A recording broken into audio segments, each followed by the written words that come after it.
Reporting on the royalty, you do see all kinds of stories presented to you throughout the day, wherever you are, as you can imagine.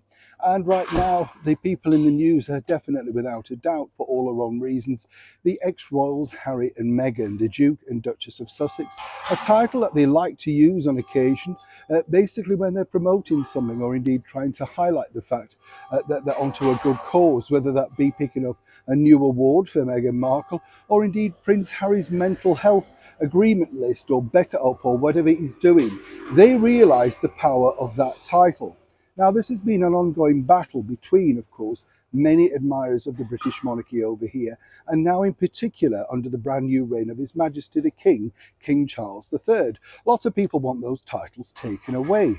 And the bigger problem earlier also this year, in fact just literally less than 2 months ago now, was the possible arrival of Meghan and Harry together at the King's coronation. We know, whatever people say, that he invited them. That was the deal, He wanted to be magnanimous and invite them over, and he did. And apparently she couldn't come over because of a birthday party for a 4 or 6-year-old, depending on who you believe. You see how these stories escalate. But what's interesting now is that apparently, according to a source, Meghan and Harry did a deal with the King that Meghan wouldn't return over in exchange for this. As ever, let me explain. Good morning, Neil Sean here. Nice to see you. I hope you're well today. And yes, beautiful flowers once again behind me, playing havoc with my hay fever. You suffer for your art in this job, You really, I love it though. As I said before, the smell of fresh grass really just makes you feel summer, But of course, there's always something at the other side, isn't there?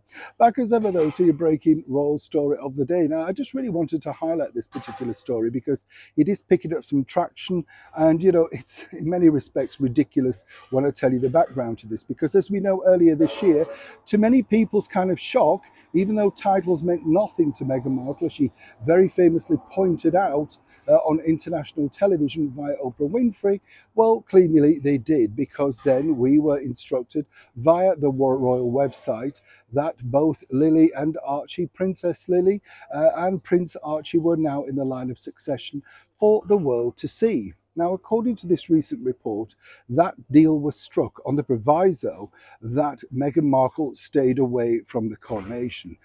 Titles in exchange for, basically staying away. How true is it? Absolute nonsense. The bottom line is this: it's a line of succession. It had to be, and now he could have, not necessarily publicly put that out there, but it would be the right and honourable thing to do. And there's one thing we know about King Charles: he's all about that. So to suggest that in return for not turning up at the coronation, and this particular idea was mooted, well, it simply wouldn't be. You couldn't negotiate with the King, particularly a former cable TV actress with nothing really to negotiate with. Turn up or don't turn up, I think he would have liked to have seen his grandchildren sometime for the very first time, and of course his youngest son, but he wouldn't be blackmailed into this. And this story, in a sense, is, as I say, very negative against how the monarchy works. In the present 21st century world, everything is found out. You couldn't hide this away. Lots of things that still remain something of a secrecy, which we're still working on, but this particular story, I have to tell you, literally is 100% fake. No truth in this whatsoever. The only truth is that King Charles very nicely did offer the opportunity for both his youngest son, his wife, and their 2 children to attend the coronation, and in the end, only his youngest son decided to come over for a mere few hours for that particular honour. That's the story. Neil Sean in the very heart of London.